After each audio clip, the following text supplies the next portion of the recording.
everyone, welcome to Pouring Takes. I'm Charlie Van. And I am Rayya, coming to you guys courtside from Bryant Street Tavern here outside of downtown Dallas, one of our usual fun spots, but decided to switch up the location. It's Tuesday night here, so you know what that means, Charlie? It means volleyball and bocce ball. A league plays out here with a couple different teams, get together, have a couple drinks for Texas Tuesday to beat the Heat with half-off Texas drafts.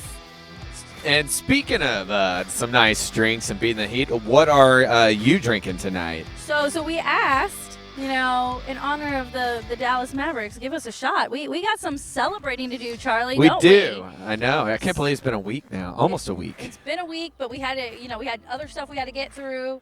But here we are, finally able to fully celebrate and get excited for a big Thursday night because our Dallas Mavericks are in the NBA Finals. And let me tell you, the Maverick shot we're about to take looks like trouble. It kind of looks like the Blue Line drink in shot form. Well, we don't know what's in it, which is good. They just said, here's the Maverick, have some fun.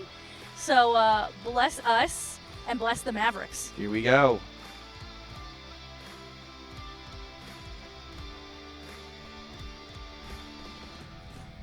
That's because Luka took some big shots.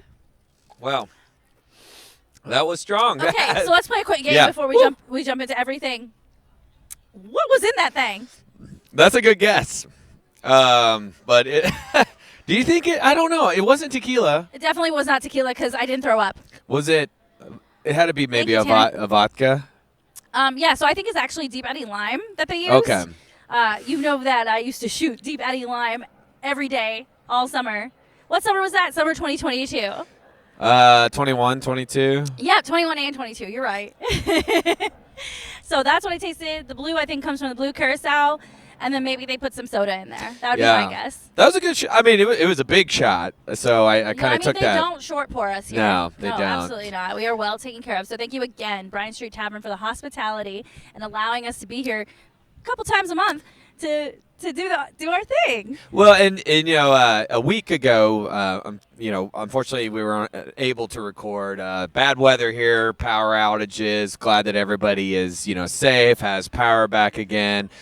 So we're glad to be back. Took a week off, even though there was so much exciting things going on in the sports world. Exciting things in the sports world, but also in the world of Charlie.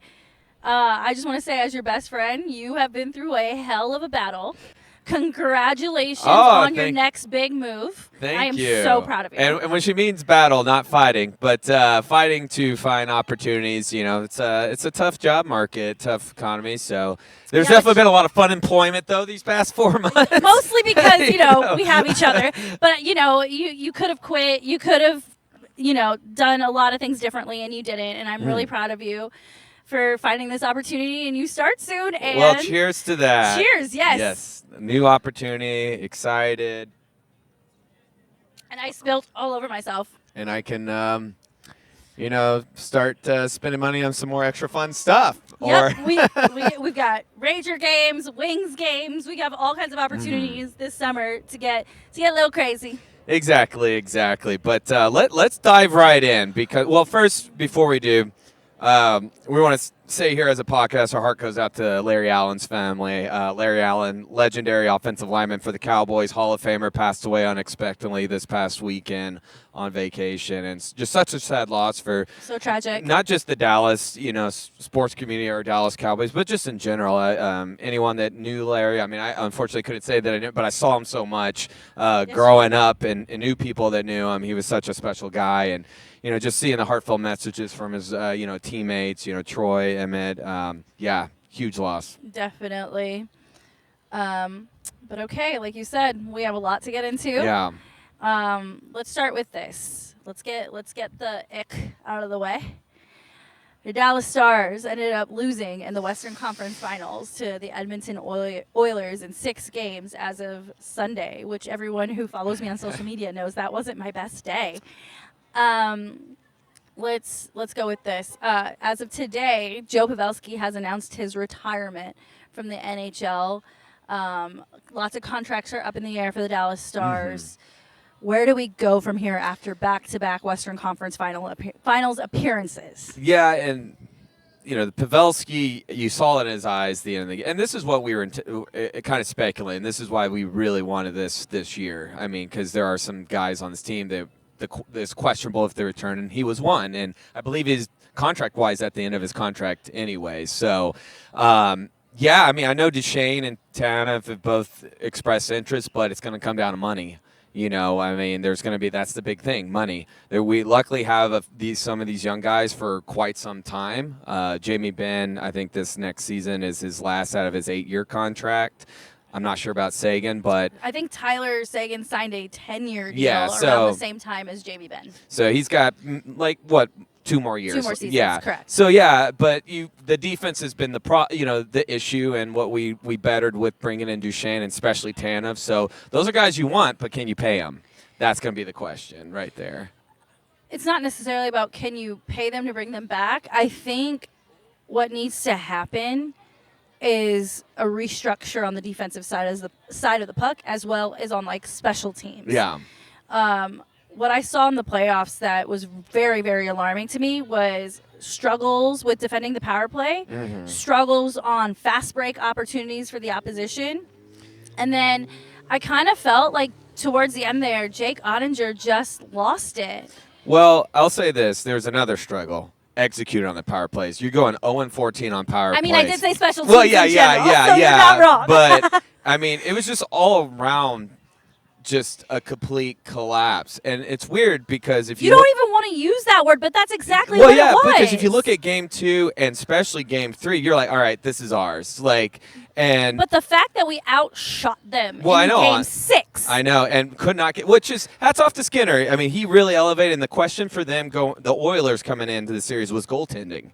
So he elevated. I mean, obviously they have Conor McDavid, but this goes even back to that Game 4. He was in the penalty box half the time, and we could not capitalize. He's their best player. And that's the problem. I mean, I remember when we went up 2-0 in that Game 4. You could see the crowd get out, this is over. And then the moment Tanev left, it was just like a complete momentum shift. And I just say with that defense, and it shouldn't be because you still have Duchesne. Suter did not play his best series. And Miro is supposed to be one of your best players, right? Yeah. And that's been I'll say as being friends with the Knights fan, that's always been also the knock with DeBoer is when it comes to managing defense. Very great offensive, but that was why you bring in guys like Tanev in that to at least help that. So, the draft at the Sphere is coming up. Yeah. The Stars organization does a real beautiful job in the draft. I mean, you look at the last 4 drafts. Yeah. We've really been able to build a core through the draft, which, not a lot of teams can say, right? Mm-hmm. Dallas is a booming market for hockey. # Texas hockey.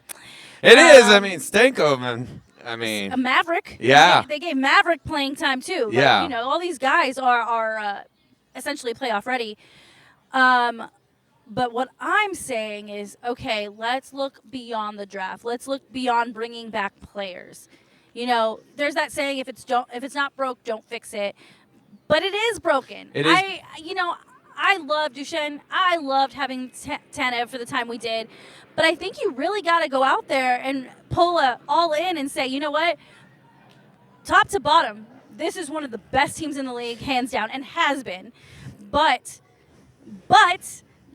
your Achilles heel is what's keeping you from the promised land. Now you got to fix that because you're not going to have Miro, Robo, Wyatt, all these guys, they're going to get older. They're going to slow down. You got to execute right now. I completely... Throw Ottinger in the box. With that. I completely agree, but I'm going to go another route. I don't know that you can have... I don't think you have the coach that can get you over the hump. 5 lost conference finals is not a record you want to have on your resume. Mm-hmm. It still comes down to coaching. It comes down to players, but you have 2 periods to adjust. Oilers adjusted. We got out-coached, too. Absolutely. I'm right there with you. And DeBoer, I think can get you to the conference, but can he get over the hump? Can he face adversity? Unlike, Bochy, who, you see he can get his team back. And we saw Jason Kidd do it. But I think DeBoer can get a team going. But you saw how emotional he was on Friday. Rightfully so, but it falls down on your sword. Your team should not be down 3-1. I will tell you, as someone who got to watch Game 6 in a very heavy Stars crowd. Yeah. I mean, I only stayed for one period, but being at American Airlines Center, watching the away game, people were deflated in there. Mhm. There was no energies. Like, I've been to watch parties at the AAC before. I went last year. I went twice last year. The crowd is always chanting something. People are in the moment. It didn't have the same feeling. Like not only did the team look down and out, but so were the fans. And Yeah. that's kind of painful. Well, my fear at that game 5 just left such a bad that I was trying to be optimistic, but I mean, they look more lifeless than that. My thing is, this is and I'll put this team up against the one in 2020 because obviously there's a little bit of asterisk. We way exceeded, but you're the number 1 seed. You win this, you have home ice in Stanley Cup. You just beat the last 2 Stanley Cup champions. This is the best team we've had in a long time. So do you think they just ran out of gas? I don't think it's gas because I mean, if you look at Game 6, I mean, the shots on goal. I think they played desperate. Yeah, They really yeah. did. But I think their confidence got shooken in that Game 4. I think it's a mental thing. I think things have to go well for them, but that's where your coach has to come in and say, "It doesn't matter, boys. We're in it." Like, I don't feel like the Oilers ever felt like they were ever out of it, even when they're down 2-1. Like, I think that's the different mindset. And you have veterans on your team like Ben, Pavelski, Sagan. Also, you got to call them in question too because that's as veterans that they got to step up and get these younger guys. You think about last year when we were in the Western Conference Final against Vegas, right? Vegas was way better than us. Yeah. Light years better than us. And somehow we pushed them to overtime. What was it, 4 out of the 6 games? Yeah. Why did we do that? Because Jamie Benn was out there making statements on the ice. Jamie Benn was hitting people. Jamie Benn choked some guy with his stick. Aggressiveness, intensity. Whatever. He was asshole Jamie Benn. And we love asshole Jamie Benn. I didn't see asshole Jamie Benn. No. And we were texting and saying we need that. I saw a coy and adorable Jamie Benn, like the little Funko Pop that sits on my desk. Jamie Benn. Yeah, and we were texting about that. It's like what we're seeing with Luka, which we'll get in a minute, is what we need out of Ben. And you need all of your veterans. I mean, it just, you lead by example. And these younger guys, and you've been here. And I just think just mentally, like, everything has to go right, but that's not sports for you. And the real champions, they weather that adversity. I will say one more thing, because I do agree with you that getting a new coach is the answer. But say Jim Neal looks at Pete DeBoer and says, you know what? We play well under you. Third time's a charm. Possibly. Good. Yeah. Use that. Yeah. What if we make a blockbuster trade instead? What if we take one of our core guys, and I don't want to do this. I love all of our guys, but I'm playing devil's advocate here because we have to look at it from all sides. We have to look at it like it's a business, right? Mosquitoes. Each one of these guys carries value. Mm-hmm. Wyatt carries a certain number. Robo carries a certain number. Ottinger carries a certain number. Whatever it is. A lot of these teams would die to have one of our guys. If you can find the right trading partner to bring in that agitator, that aggressive defender, that guy who is going to put his body on the line to win a game, do you do it? I would. If I was going to make a trade, a big trade, I'm not trading Wyatt. But I would trade because I think offensive force, I mean, you're going to need him. I mean, Ben and Sagan are right up there, right? But I... No. No. I'm not saying... I'm telling you to trade one of your young bloods. Well, Ottinger's a young blood. I would go goalie. I was thinking the same thing. And here's the thing, nothing against, but if you look at like a Igor Skortson, and there might be a mental thing, and I still think Ottinger's a great goalie, but you can find other great goalies. You can make a great goalie. Yeah, and I think Ottinger, I'm going to call it now, he will be a championship goalie, but I think what's going to mesh with this right now, because obviously there's some guys on time blocks, and we just lost one, and Ben and Sagan, if they're still here, obviously they are in the interim, the short term, then they need it now, I would do anything. Because Ottinger's what, 25? 25, 27, something Yeah. like that. So, I mean, he's got more time, but, like, I'm thinking, look at what Skinner did and the adjustments, and I just think Ottinger got overwhelmed, and we saw that last year. I was going to say, yeah. Although had a great playoff up until, but you can still find another goalie that's pretty solid. Okay, right so there. we didn't prepare this, and the fact that you read my mind just goes to show that you are you're my everything. Well, I mean, I think that's apparent, right? At the end of the day, I mean, if you're goaltending, I mean, you still need your defense, but you know, if we can have what we had with Dobby back in the COVID, which Right, I was going to say this. a veteran. Yeah, you had a veteran, no-name guy take you all the way to the finals. Dobby, you know what's crazy about Dobby, though, when I saw his stat? Entered the league in 1993 at 18. So not just no name, but that's what you want, though. You want the veteran. Wow. Like, I think having a veteran like that, because there is still young. This is like the Rangers. Like, I think if you're losing Pavelski, which we are, may lose Suter, could. I mean, losing Suter's not the biggest loss. But having veterans with a bunch of young guys, then bringing you saw how Dobby was with that series, how like he took ownership of that team. He was the general. That's what I think would be great in that goalie, and like a lot of the goalies are like that. Okay, so we're in agreement. We are okay with a move at the goal position, Dallas Stars. We are okay with you bringing in an agitator or a strong defensive player, not known for scoring goals, but known for fucking hitting people. And I wish the enforcer was still around. Yeah. No, but I think we're in agreement here. Yeah, and you know what? Again, we're not trying to bash our Stars. We ate, breathed it, and slept. But you have to be realistic and honest. Dallas Stars hockey over these last couple months. You and I have been going to games for years. This is one thing you and I know up and down. I didn't realize flies liked beer so much.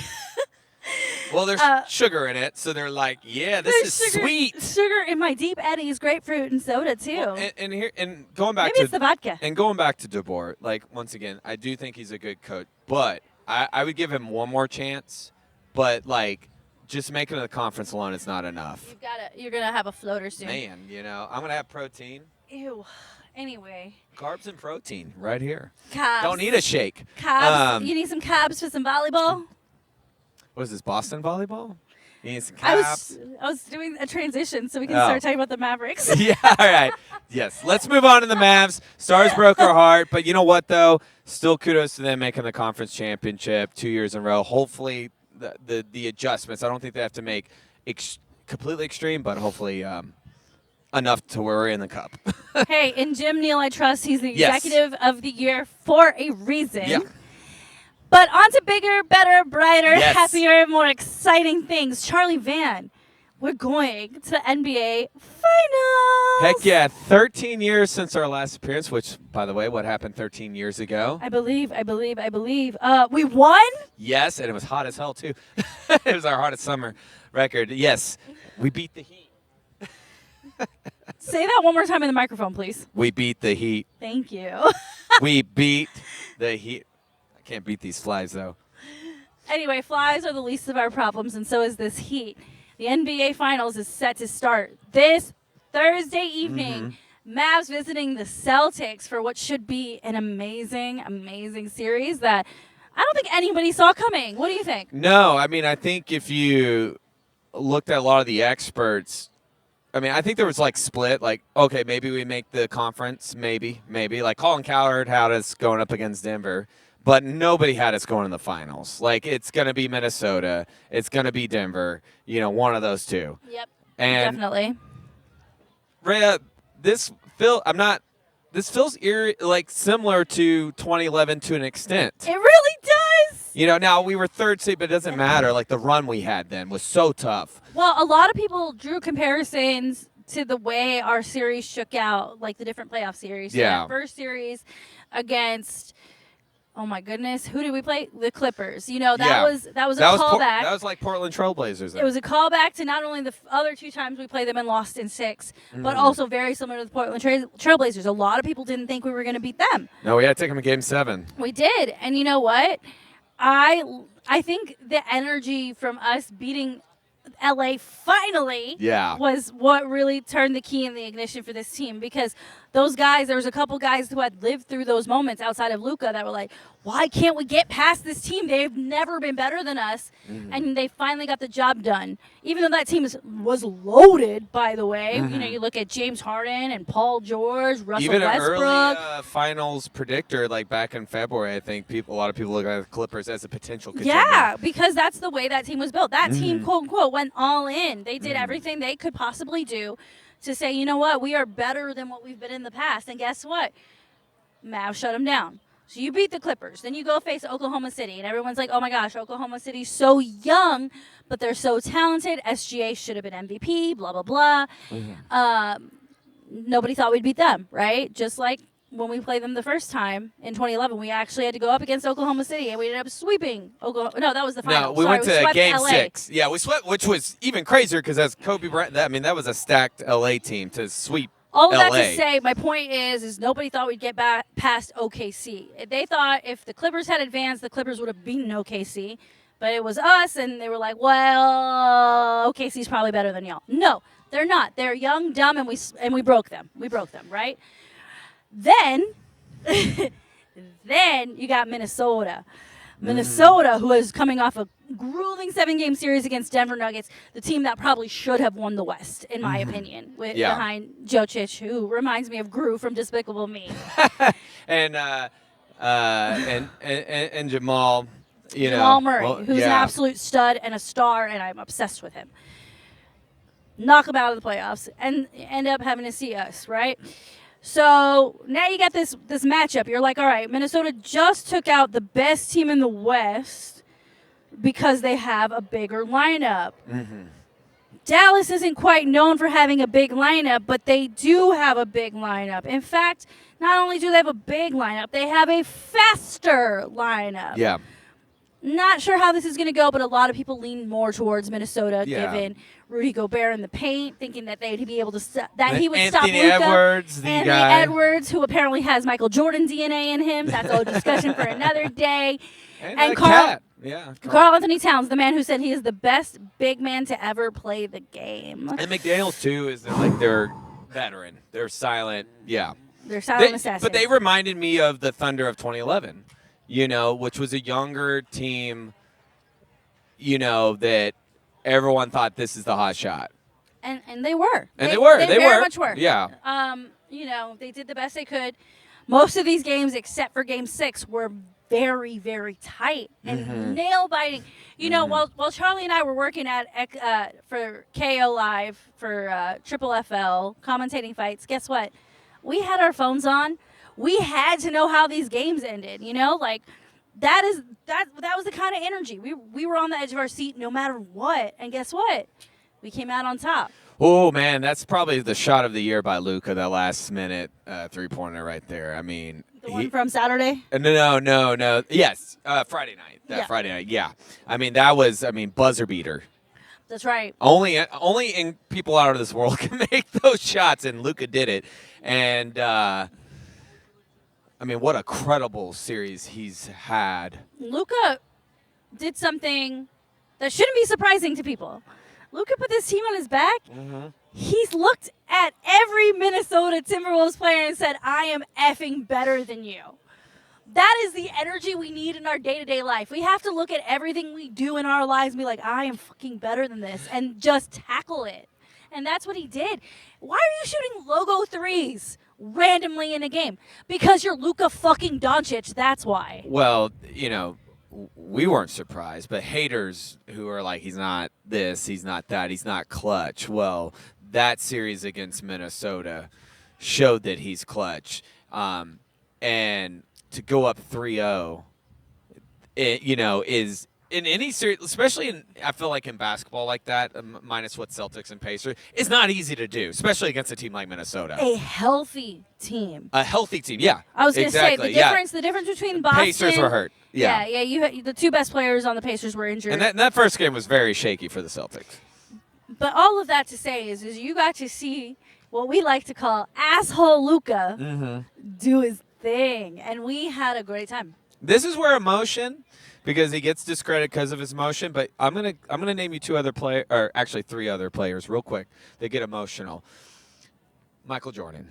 Yes. Maybe not with the rest, but he makes up fake arguments to go after you. Kobe Bryant. I was going to say, that's the first one that came into my head. And was then Kobe. the other one, Luka's other good friend, longtime friend, LeBron James. And as long as you channel emotion and turn into intensity, and not, LeBron's a bitch. Yeah, but here's the thing: emotional, and he's a 3-time champion. I feel like you were waiting for it. But you see what I'm. Shut up! But you know what I'm saying. I think the emotion, he gets emotional, but he's winning. It's his fuel. It's how he has to. He needs that. We see it in fighting, like the Diaz brother. Like a lot of certain fighters, they need to have that emotion, so it brings out the best. And that's how Luka is. Now, referees aside, I don't give a shit about that as long as you're winning and you're executing. And that's exactly what he did in that series with Minnesota. He turned even from the fans. I think he even jawed with Snoop Dogg. He did, and it was iconic. And Snoop Dogg loved every second of it. I think. You ever see Mean Girls where they're like, one time Regina George punched me in the face and was like, oh, do it again? Essentially, if Luka came up to me and said, you are the fucking worst, you can't fucking guard me, get the fuck out of my face, I'd be like, do it again. Do it again one more time. I mean, he just... I didn't want to do it, but I thought it. The level that this man is playing on, and only, 25 years old, is incredible. Not that half of that's surprising, but... We're getting what we paid for. We're getting why this guy's such a generational player, and it's so exciting. It's so special. And when Kyrie's like, I've never seen anything like this in my life, which makes Kyrie extra happy, which he's the silent guy, I wouldn't call Kyrie silent one bit. No. Here's what I'll say. He's silent in the sense he doesn't have to jaw. He ain't going to get in the fans' face now. Now, I think that comes with now he's more, maybe that maturity. I'm saying right now in this role. He's not silent by his actions, but he doesn't have to do what Luka's doing. And I think they're the best yin-yang. For sure. So let's get into it. We'll put the Western Conference stuff behind us. Everywhere. Let's move on. We got Boston in front of us, and you and I have talked about this numerous times over the last week. The storylines, the NBA might as well have scripted this matchup with the way the storylines are shaking out. Anything from, Kyrie's return to Boston, KP's return to Dallas, the fact that Luka and Jason Tatum have been compared their entire lives, Al Horford being one of the most longtime active players without a ring. There's a lot of things that go into building a beautiful championship series. And I think this one checks all the boxes. And not to mention, from a PR marketing standpoint, two of the biggest demos in the country are going to be on display. Dallas is a huge market. Boston is a huge market. There's going to be a lot of eyes on this series. And then the other thing that cracked me up was just, scrolling through Instagram. There was a meme about how all of the other teams in the NBA are going to be rooting for the Mavericks because nobody likes the Celtics. Yeah, I think that when you look at the storyline here, you look at the Celtics, a team that is already given the crown before they've earned it, right? Mid-season. Maybe beginning of the season. They didn't win the in-season tournament, Charlie. It doesn't matter. Well, tell me how that worked out for the Lakers. It worked out for the Pacers, kind of. Yeah, but Pacers were exactly where they were supposed to be. But the Celtics have been and I think too, people look at the Celtics, they're that desperate team. They've come up short when they needed to be there, but they almost. Don't you hate when men come up short? No comment. But the Mavs come up big. That's what she said. But I think there's already been this entitlement by the media, or this automatic crowning, they're your champions, and it's we're not even in the playoffs yet. Okay, now we're I felt like they had the easiest path. Look at the West. No, the West is rambunctious as fuck. You think about. We talked about what it took for the Mavs to get where they are. Let's peek at Boston. I don't even know who they beat in the opening round. I know they had to play Cleveland and then the Pacers. I have no idea who was that first round matchup. Do you? Yeah, they beat Cleveland in the second. First round wasn't. We don't know. Yeah. See, that's the problem. We don't know. They swept that first series. Yeah, right? it was real quick. And then they beat Cleveland 4-1. And then they get the Pacers, which probably could have gone 6 or 7, but between Halliburton, I forgot who the other one was, getting hurt, that was pretty much a done deal, right? And, that series would have totally gone different probably if the Pacers had come out on top in Game 1. We don't know. We'll never know. But, Boston got to, scurry through a little meadow to get to us. We had to go through trenches and volcanoes and thunderstorms to get to where we are. So it's going to be really interesting to see what Boston looks like when they're actually tested. Can I make a Cowboys connection or an NFL connection? It's kind of like the Eagles a couple years ago. Yeah. You obviously you get the bye, but you get the Giants, and then you get a hurt Niners team with no quarterback to get, and then see what happened when you have a team that went the harder route. And I mean, look, Celtics are talented for sure. Yeah, not taking away from that for sure. But they're 10. They got the experience. No, Kyrie has the experience. He has a ring. Minus who are on the Celtics? What's it? Starts with a D. Sorry. Derek White? Yeah. Does he have a ring? He has a ring. Yeah. I had no idea Derek White had a ring. Well, there you go. But is he Kyrie? No. And Kyrie has 4 final appearances. That's what I know. And see, I told you we were going to get hit with the ball. No, that's okay. It's part of it.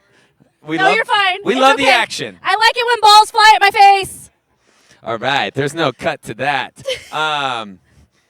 But I'm a menace. I feel like we really earned our spot here. We went through the fire, and that's why I think this series is going to be so extra spicy. And I'm interested to see what they're made of when they haven't had to go through that. Yeah, I agree with you. It's really hard for me to sit back and listen to the media tell me Celtics in 6. It really is. And I'm not trying to be a homer. I just, in these last couple of years, you go from making the Western Conference Finals to not making the playoffs, and then going back to the Western Conference Finals and winning. How does that not show the progression of the mettle of a team? You know what I mean? Yeah, and you have a coach and kid who's been there too. Yeah. Maybe as a player, it doesn't matter. That experience doesn't leave you, and he's made the adjustments. And he, like we said, in times of adversity, and Luka really, and when you look at Luka, you look at any of the series, he really hasn't had a bad playoff game. Per se, I mean, not many. Statistically, there were a couple in there, but that's okay. He for the first time in his position can have a statistically awful game, and there's people around him that can pick up the slack. You think about how many games that Kyrie had to step up in the third and fourth quarter to clean it up and say, you know what, Luka, I got this. He's never had that before. You think about Daniel Gafford and Derek Lively in the paint. We're a rebounding team. We weren't a rebounding team in February, were we? No. That trade was an all-in trade, and that changed the tide. That really changed the tide. And that's one thing I'm interested to see what the Celtics have an answer for. With exactly. The I was going to say, this is the thing. We saw what it means to not just have big men, but young and fast big men. Nothing is getting past our quote-unquote Twin Towers. It's not. The only way you're beating us is if you go 50 to 60% from 3. That's it. Here's another name we haven't mentioned who's had a pretty good playoff, I feel. Derek Jones. Defensive lockdown. You know who I compared him to? I was talking to some people, and I said Derek Jones Jr. is Lance Stevenson. Yeah. Just without the not Lance Stevenson, sorry. Was that his name? Deshaun Stevenson. Yes, he is. Lance Stevenson, I was thinking. And those moves were the one that turned, and then Lively is, he's our Tyson Chandler, right? Who's his mentor. Yep. That's his mentor. They're working together, and Lively's having a Wyatt Johnson type rookie year. I mean, and that guy he is fearless, and he's had pretty much a flawless, run, especially from shooting. And that's the thing. I think the tools are there. They're acting like Celtics are deep, and they are, but it's not like the Mavs don't have a bunch of weapons either. No, we'll see. We'll see how Game 1 goes. Yeah. Win or lose, I think the Mavs are going to put up a really good fight in that first game. And I wouldn't be, surprised if we lost Game 1. Yeah. But I know it's going to be tight. Mm-hmm. And then after that, I feel like Jason Kidd is going to make really good adjustments. I think Jason Kidd's going to be able to read them up and down. They're kind of predictable, to be perfectly honest. There's enough tape out there to like be able to put it all together. Mm-hmm. And I really trust that coaching staff, not just Jason Kidd, but there's a couple other awesome guys on that team that can really like. I mean, literally, you saw what the adjustments were in our run, right? So I don't doubt coaching at all. I think coaching is our X factor, and I think that's what's going to carry us to a potential finals win. And you hear it right now, Mavs in 6, not Celtics. Well, Mavs. Celtics technically consider not the strongest at home, and we're a pretty good away team. So if we could get that win, doesn't that sound familiar? Yeah, we can get Be that a first good win, just like away Minnesota. team. I'm not saying this to agree. I believe Mavs in 6 as well. I think that their Celtics are heat. I really do. I remember this same dialogue. Hey, Shaq called it the beginning of the season. He did. I actually saw that. And everything video. he said is Nostradamus Shaq. Oh, Lord. Shaq Nostradamus. Cleo, Miss Cleo. And look, it should be a fun, entertaining season, regardless of what Series. happens. Series. It's already sorry. been a fun, Sorry. entertaining season. It has. Well, the last half of it was, and I think here's the thing: no matter what, this ceiling is super high, and to come back after 13 years, I mean, kudos to like Jason Kidd, kudos to this whole team, and we have another chance here in Dallas to bring back a chip. And it kind of reminds me of 2011. I mean, you had the Rangers, and the Rangers could, if they get healthy, you never know this season. So, well, we will see again. That those games start this Thursday night on ABC, and we'll be watching. And like I said, like we did with the Stars and the other Mavs series, we'll be doing live reactions on our TikToks and Instagram Reels, even if we're caught in the rain in a tsunami. that will be our real pouring takes. Hey, yo, drink. I need You don't more even have drinks. your drink anymore. I know, I'm done. Yeah, no drinking for you. Is Zach behind me? Oh, my gosh. I'll do another one too. Yeah, let's do another. Oh, by the way, I'm drinking Dallas Blonde. I was just gonna say, Zach, one more thing. Can we do another round of those blue shots? another Maverick shot for the shots, and yeah, having Dallas Blonde here, I was gonna say unfortunate news about Deep Ellum Brewing, but they will still be selling product out there, so you can still enjoy a refreshing Dallas Blonde in this heat. Speaking of things that are played in the heat, let's talk a little baseball. All right. So, only because I read your notes, Texas Rangers still in second place behind the Seattle Mariners. I saw Houston has kind of gotten their ish together. I think they're 2.5 games behind us. Mm-hmm. We have some guys coming back from injury. We've had a couple good wins in the last 2 weeks. How are you feeling? I mean, we're about a month out of All-Star, which we still need to get tickets for, by the way. Yeah, I mean, obviously the health, getting the health. They had a couple of, shutout games Sunday and Monday over Miami, which is huge. I mean, that's just such a big moral victory. I read that I think Scherzer he's getting close, and we really need him in that pitching lineup, in that rotation. I think once they get healthy, I mean, you got Langford back. You saw how quickly. I think Evan is still doing therapy. I think his timeline, hopefully soon. Once you get the band back together, I feel really good. I mean, hey, we're still in second. We're not slipping far. We're actually closing in, I feel, right there. So it can be anybody's division. I think when this team is healthy, it is our division. Yeah, it's like a NASCAR race. Yeah. You don't want to be leading the entire time. Stay in the middle of the pack. Wait for the opportune moment to make your move. Well, and here's the thing. I was about to quote Talladega Nights because That would be if he ain't first, you're last. And then we realized in that movie, he's like, that was all wrong. You could be third place. Yeah, but you know what? It's not about it's not about how you start. It's about how you finish.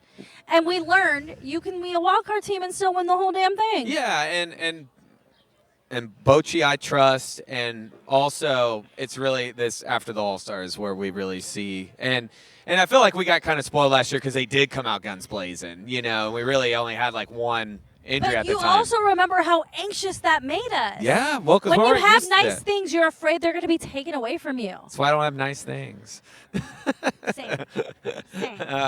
No, I feel confident. As long as we're holding court right now on the spot, I'm good with it. A lot of baseball to be played. All right. Anything else in the sports world we were going to talk about? Yeah. UFC things. Hold up. okay, so if you saw our social media, As you we're know fighting that flies over here. you know that we watched UFC 302 together this past Saturday, Mm-hmm. and boy, did we have a good time. It was Vintage fun. Charlie and Rayya. Shout out to Maple Landing, always great hospitality over there. Yeah, no, it was chilled in the sense environment. It was really cool. And then we were menaces. Yeah, well, because when you're passionate fight fans and you know someone on the card as well, you're gonna get a little spicy. You're gonna, especially I do. They You're can't gonna hear make me. friends. You are, yeah. We did. Oh my gosh! I think we started talking about our friends fighting in depth. Whether it was Alex Moreno, Kevin Holland, we were like, oh yeah, this is happening. This is why this happened.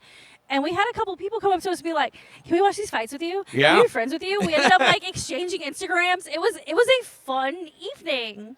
Yeah, no, it was. It was a decent night of fights. I mean, I would say the main event was the biggest between Poirier and Islam Makhachev. I mean, that was fight of the night, and rightfully so. Absolutely. I mean, that was a banger. Up until it ended, and it was like, toughest fight for Islam Makhachev. I think outside of probably Volk 1, that was probably the closest. We said it that night. Had Dustin Poirier been able to avoid the takedowns in that 5th round, that would have got a decision, and we didn't know which way it was going to swing.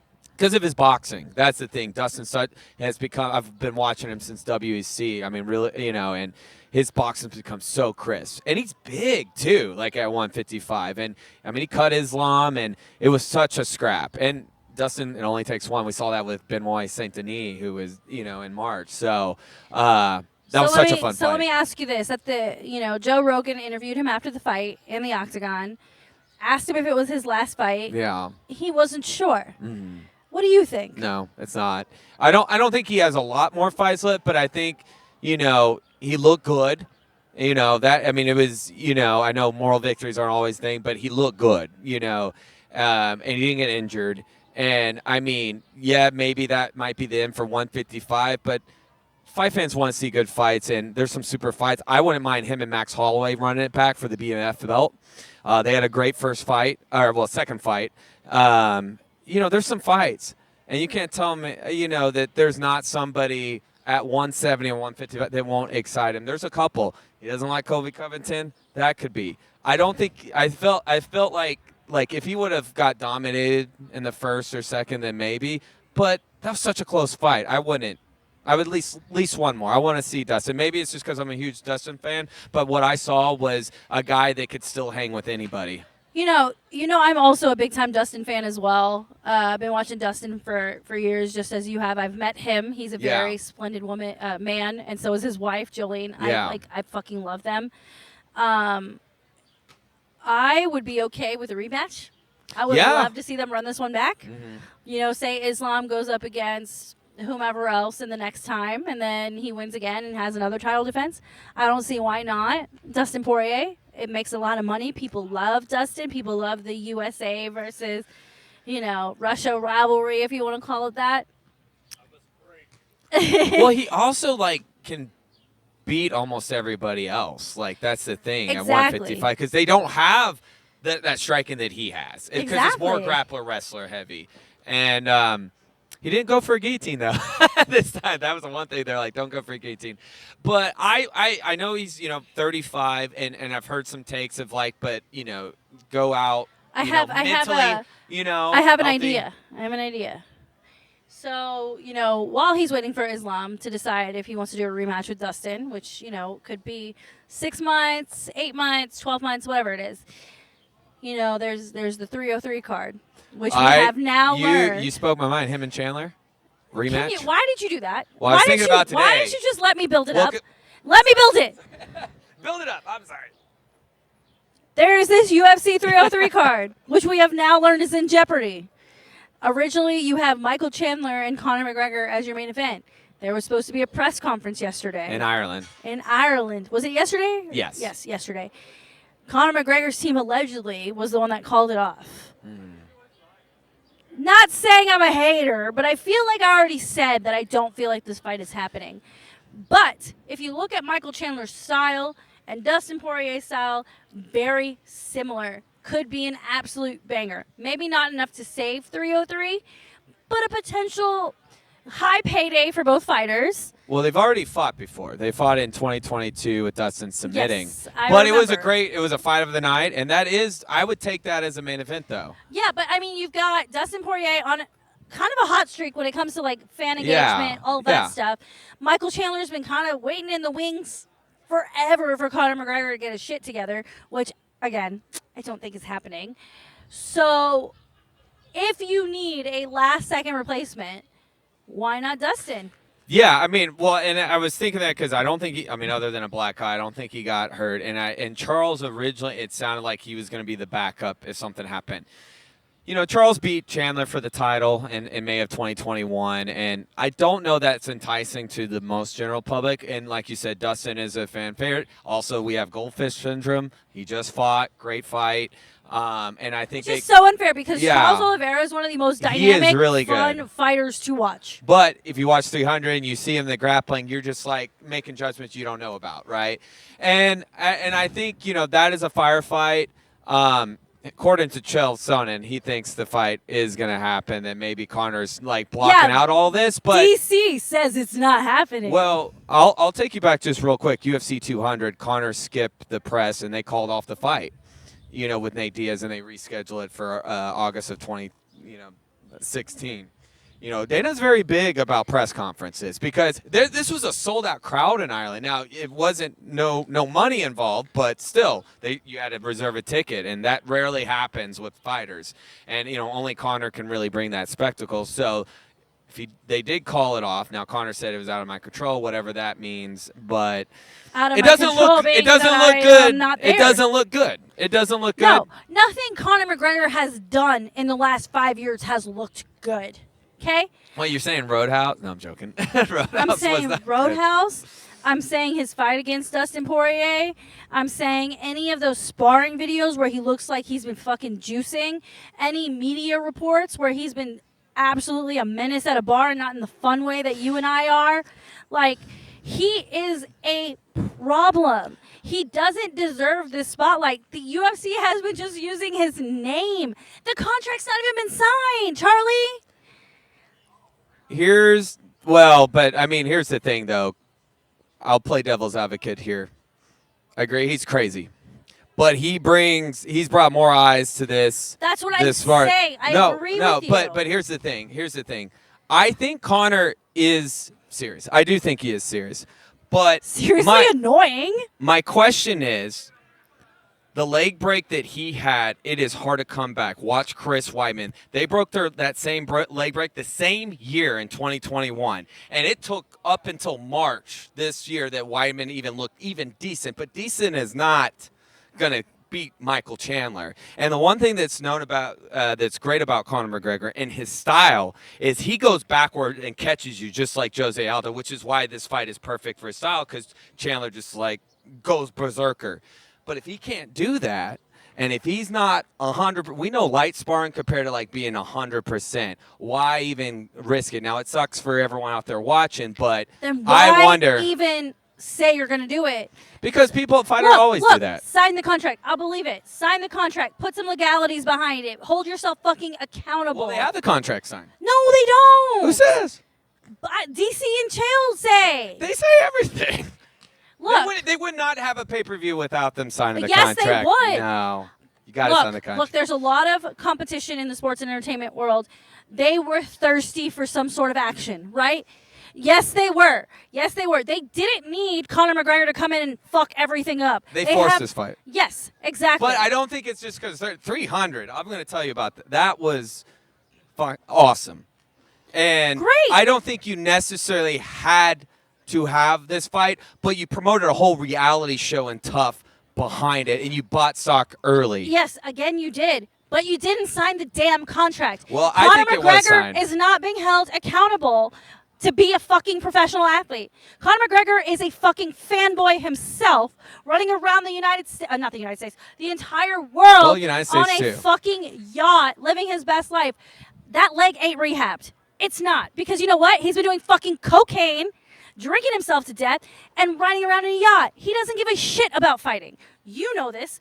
I know this. This fight ain't happening. Here's my rebuttal. I'm going to say this fight does happen. Why? Because the UFC needs to happen. Are they bending? Are they bending That is rules? a shock time. They have to. If this fight doesn't happen, you screwed all that whole card, and that's a whole lot of fucking lost money. It is screwed. It's big But screwed. I think this fight happens. Daddy Chell says it's happening. Or Daddy Chill. he says it's either happening or Conor's retiring. So if you think, if based on their word, they didn't sign the contract, and if Chell knows things we don't know, then it's happening. I do think something is odd and something's up, and maybe it is what Chell thinks it is. And What are they going to wait for? Mexican Independence That he doesn't Day? want to do any press. That he doesn't want to do any press. They need him to do press. That's the whole reason they brought him in. But Conor doesn't have to. He could just walk in a room. No. Yes, he can. No. Yes, he can. No, they need Conor. the views. They need the They will get the they views. need There's the already reels. bars promoting it and already doing VIP but they tickets. need the eyeballs. They need the They're gonna get the eyeballs. It's Conor McGregor. Name how many people care about UFC outside of Conor McGregor. If you go on a general public and just people who you're aren't. right. You're Yeah. right. Conor But just what I'm you just trying been to like tell you a is the poster. UFC needs him. They need those sound bites. They need those moments. He already does it on the camera now. You don't need a press conference for this world. I mean, Yes, we you know do. it. Yes, we do. No. He needs no. The UFC only brought him in for eyes. They don't give a fuck if he wins this fight or not. They just need the attention. They need the moment. But I they don't. need the I don't your think word, spectacle. they need the event to happen with him fighting. They need everything Because that builds is it a up to. bigger loss than the press conference. Because Absolutely. of You're not wrong about that, but I'm saying it all is a package deal. If Conor is ducking the press, which he shouldn't because he's so comfortable in front of the press, it's sus as fuck. It's like if you have a boyfriend who normally is around and all of a sudden starts pulling away. you just from want to certain see him events. throwing water bottles. No, yeah, I do. I want to see him bust a bust, but I'm telling you, when someone backs out of the spotlight when they're normally in the spotlight, that's sus. That is strange. It's not the first time, and they've gone with fights. Here's where I don't care about the press conference as much is because I don't think Chandler completely is the dance partner verbally. If you go back to the Cowboy Cerrone, that was a boring press conference because there was too much mutual respect. The second Dustin fight, too much. Chandler doesn't respect Conor. Come on. But he can't hang with them out there. Like the Nate Diaz. That's was fine. But that's not anything that has that high equity Doesn't as much. matter. They Yeah. want the sound bites. They want Conor to say something I think this fight outlandish. happens. And Michael Chandler goes, I don't know how to Breaking news, respond this to fight's that. happening. It's not happening. It's Absolutely happening. Not. Absolutely not. It is. She has to take a tequila shot. Fine. Fine. I will do a tequila shot if this fight happens. It is happening. It's not going to happen. Unless there's something that is like physically wrong with We're going to find out Conor. that Conor McGregor is pregnant. That could be a first. I mean, maybe paternity leave. I don't know. Anyway, getting away from the hot mess car wreck that Conor McGregor is, there's another fight that was the co-main on that card, and it was the worst fucking fight that it could possibly be. We talked about what happens to the middleweight division, and Sean Strickland has now beaten Paulo Costa. You know, we talked about Izzy being next for Drace Duplass. We talked about Robert Whittaker having another fight coming up. What is your take at the 185 division? Well, I don't think Sean deserves a title shot right away. Here's what I would do. Well, one, Costa was coming off a loss as well, so I don't like when you beat someone coming off a loss. That makes no sense. We don't know. Obviously, it's probably going to be Drakus, the champion, versus Izzy. We just know that's going to happen. We don't know when. With that, in the next 2 weeks, we get Whittaker, Hazmat. Great fight. We'll see what happens. I say have Sean versus the winner of that later this year, if possible, or early next year, and then that. But I don't think there's a clear-cut contender right now, 185. It's that performance was not enough to be like, oh, yeah, you can rematch Drakus, or even though, people thought Sean won that fight against Drakus. But no, 185 is a little boring right now to me. I mean, there's a lot of dominoes that need to fall, but I just decided, it was a co-main event, just call it out. One more shout out from this fight, and then I'm going to let it go. Kevin Holland breaking an arm. Never thought I would see the day that Kevin Holland Yeah. would win in such a dominating fashion via submission. What do you think about that? Yeah, I mean, he's a black belt, man. Looter here in Fort Worth. There was controversy of, like, I guess he didn't tap it. You don't have to. I'll never forget, just real quick, I told you this at the nastiest arm break I saw was Tim Sylvia and Frank Mir. Frank Mir got the arm, and Herb Dean's like, oh, shit, because you can literally see the arm break. And through adrenaline, Tim, he's like, what's going on? But when you look at the replays, like, yeah, arm break, it's over. Like, they don't play with that. Yeah, I agree. And one thing I want to point out is in his post-fight interview, he said, I'm the best gatekeeper you have ever seen. He is entertaining. Is that all Kevin Holland's going to be? I hope not. I mean, that's not your goal, but I think he has fun. I mean, but, as you've watched him, he has that roller coaster ebbs and flows of styles of opponents. He is fun to watch regardless, but I hope, he's still young enough. Like, I hope the idea is the eye on the prize. I mean, you're in this no matter what your position is to be the champion, So, but I think that was just Kevin Holland being Kevin Holland. I mean, he's a pretty damn good gatekeeper. Hey, he puts on fun fights, but if he puts a streak together, a title, you never know. You never know. All right, Charlie. One last thing before we get out of here. We got reality TV, summer reality TV about to kick off for us. We got Perfect Match launching on the 7th on Netflix. I believe they're also going to do 4 episode at a time drops. Yeah. We'll be covering that. You've had a chance to look at the cast lists. Is there anybody from the upcoming cast that really just stands out to you that you should tell everybody, hey, watch this person. They're going to be entertaining. Man, so sweaty. Trevor is going to be interesting because you're coming off of being public humility, all your business being out there. I like to see how people can rebound, especially when other cast members, because if you watch to be fair, reality it was filmed before his shit was aired. It was, but how did we not know that the producers don't already kind of push this information? Fair. And just who he is. I mean, maybe him. I have to go back and honestly relook at the cast, Okay, well, I got one for you. Okay. So you've been more invested in yes, it. Yes. So last season, I will watch. Last season's Perfect Match winner was Dom. Dom originally came from The Circle. Dom won the game with Georgina. Turns out their showmance was just as fake as reality TV. Georgina went on to date somebody else from the show right after it all ended, leaving Dom alone and heartbroken and completely blindsided. I'm going to see how Dom navigates season 2 after winning season 1. He's definitely a fan favorite. He's got really great vibes, very outgoing. He's adorable. He paints his nails. He's very, he's very Gen Z. Yeah. What can I say? I like him a lot. I'm also curious to see how Jessica and Harry Jowsey's romance develops, because we do know that they did date for a few months after filming Perfect Match 2, so it's going to be fun to see how they meet, how they connect, and possibly see why they ended up breaking up. All the summer drama, and real quick, the only reason why I'm wearing if you can tell, this Star Wars Beatles-inspired Abbey Road shirt is because dropping tonight, I thought it was going to drop earlier, so I was going to do a quick review, but Star Wars The Acolyte drops on Disney Plus, 2 episodes, so I think this takes place 100 years before the prequels. I don't know, we'll watch.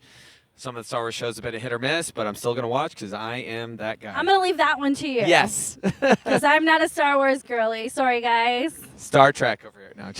I'm neither. She doesn't like space. If you want a review of the Sydney Sweeney and Glenn, whatever his name is, movie, Anyone But You on Netflix, I can totally do that. But I don't think this is the right audience. But you like Space Jam. I do. Yeah, the original only. There you go. Yeah, I know. We won't even talk about that second one. Anyways, mention of LeBron. Okay, so once again, thank you, Bryan Street Tavern, for having us again Tuesday nights. Texas Tuesday. Half off all Texas drafts. You need a place to watch the NBA Finals Thursday night. $2 wells here at Bryan Street Tavern. It's going to be a lot of fun. All right, guys. See you next time.